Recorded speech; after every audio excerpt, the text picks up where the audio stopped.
Round by round boxing here with Bob Santos, head trainer for Hector Garcia. We just spoke with Hector a moment ago, and I wanted to ask you, one of the dynamics, him coming up in weight, doesn't seem to bother him.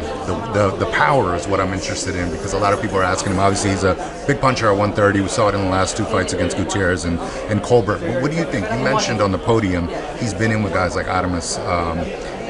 Does he hold his own with bigger guys like that? Yeah, I mean, that's what I said. That's why we had no hesitation in taking this fight with Gervonta Davis. Mm-hmm. Matter of fact, I've had some other fighters that I work with personally that have sparred Gervonta Davis. I've watched Gervonta Davis spar many times. Mm-hmm. I've seen him in there with a lot of bigger guys. He's a tremendous puncher. I've seen him in there with welterweights. But guess what? We've been in there too. Right. So I know what he's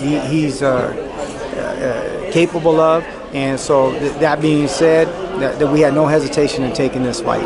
Now, I also want to ask you about something you said, the 3 levels. Talk a little bit more about that. You said you're comfortable with that he can fight on different levels, just like Gervonta. Yeah, we can fight from the outside, we can fight from middle range, and we can fight from the inside too. So everything Gervonta can do, we can do too. Okay. This guy's had an extensive pedigree, and we work every day on 3 levels. This ain't a one-trick pony. Right. So with some of the other guys that Gervonta has fought, are one-trick ponies. They're one style and there's one thing, so it's very difficult for them to make adjustments.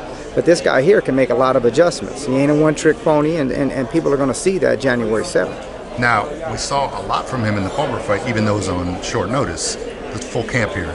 Are we going to see new, maybe wrinkles, new things? Sure, because obviously, we're going to try to dictate and implement our game plan, and Tank's going to try to dictate and implement his game plan.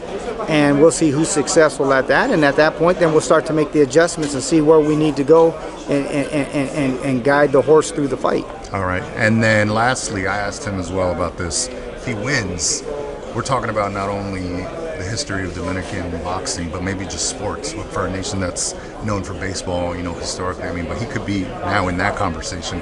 What do you think, like that? Is that pressure, motivation? What do you think? I think it's a tremendous amount of motivation. There's no doubt about it.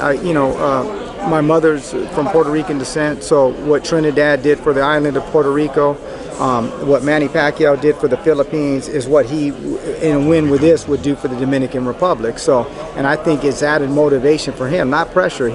He feels like he has his people, his country behind him, pushing him, elevating him, and motivating him to this victory.